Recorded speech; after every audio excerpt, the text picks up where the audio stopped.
Hello, everyone. Do we have one more person? Oh, Doug's on.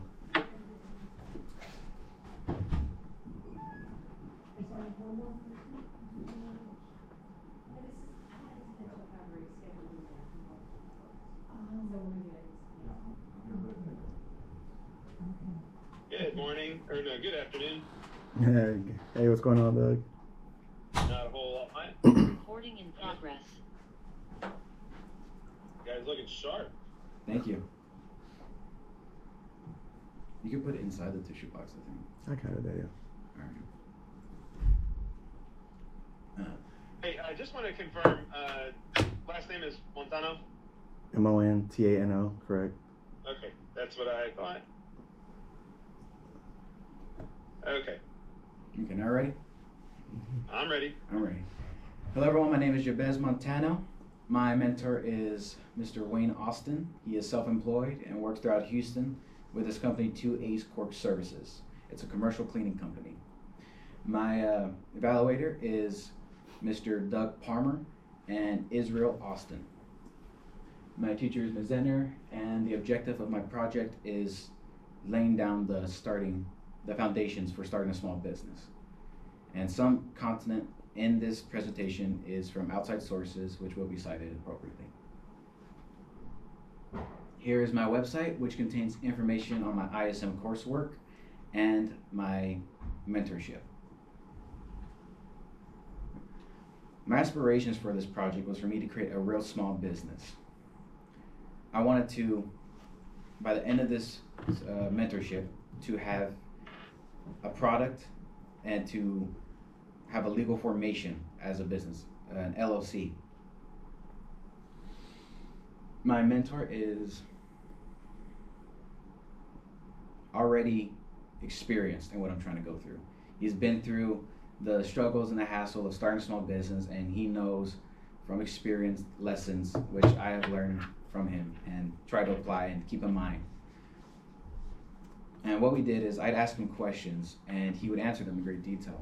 Like I'd ask him how to make a patent, how to file for a employee identification number, how to do taxes as an employer, and how to have a filing system for all your expenses and to use that to help you to get tax cuts. As being a business person, you're subjected to having tax write-offs.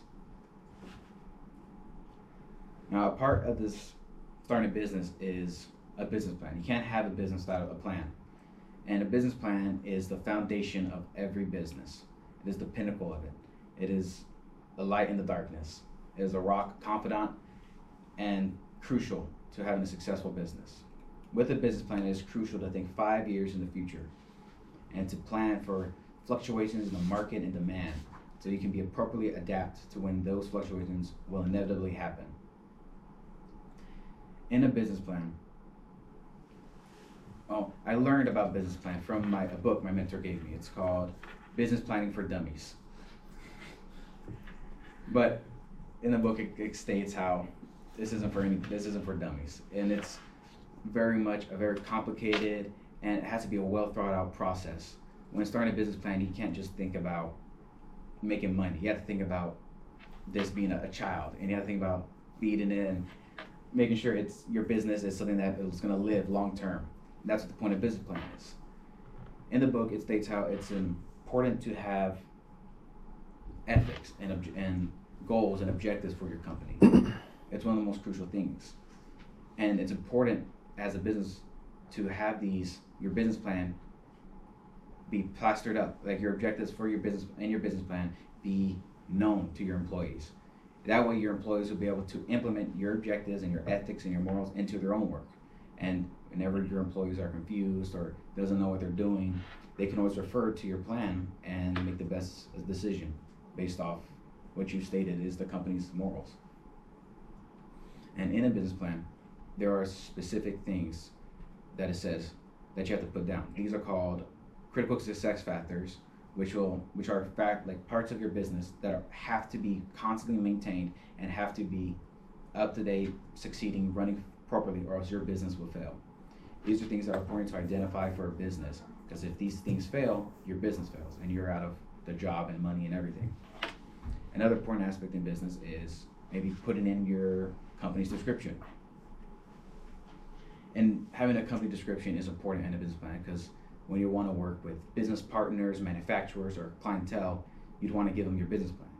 And when you give them this, you're telling them everything about your company. It's financial data, it's morals, it's ethics, it's plans, and what it is, which is important. And no one's going to want to work with something they don't know what it is. Another thing in a business plan is it has to have your financial projections for the next 3 years, if possible. What projections? What the income did your company make the year before? What's it doing this year, and what's the projected growth of your company? Another thing would be having your company's action plan. The action plan for the company is telling the people reading the business plan how you plan to implement the business plan into your company. So you're not just writing this up and throwing it out there and now you're going to refer to it again. And a business plan is actually it's an entity that's constantly changing. You're always adapting and you're always changing it and you're adding to it. It never is just do it at the beginning and never have to worry about it again. You're always changing and adapting it. And it's crucial for a successful business to be adapt, which is something I learned from my mentor. Another thing I want to talk about is patents. Since I want to start my own business as selling a product, you can't sell products without rights, specifically property rights. And if I'm selling a physical thing, I need patent property. I need to have a patent. That's how I get property rights for these things.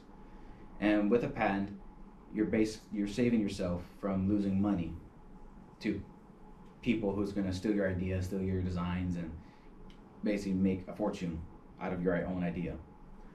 A patent will protect you from Chinese knockoffs, pretty much. But that's really only if you have an international patent, because there's different types of patents. There's design patents, which is the one I have. There's utility patents, which is like for industrial machines, and then there's plant patents, which is for plants. So, but I don't think you can do it with marijuana, since it's not considered federally legal. So you can't really patent marijuana strain, I think. But other than that, if you have a new plant, you can patent it. Now, with this, you get legal protection. And with the legal protection, you're allowed to sell a product. And you could sell things without a patent, but it wouldn't be the smart thing, because you're going to be leaving it up to chance that someone's going to take it, which is what happened to a lot of upcoming toy companies. Like, you remember the fidget? Oh, no, it was not the fidget. It was the slap bracelet. It was a big thing for back whenever I was elementary, and little did I know that I actually got the knockoff version, which was made by some people in Asia, and it was actually deadlier, but no one really cared because it got the same job done. And because of that, the company actually went bankrupt, and they lost all their profits, while all the knockoff versions made money. And they took, pretty much, you could say, they stole their money. That's why it's important to have patents. Patents will ensure that your money is yours. And it's something, and I'm glad I could learn from these people's mistakes. And I know that if I want to make a design or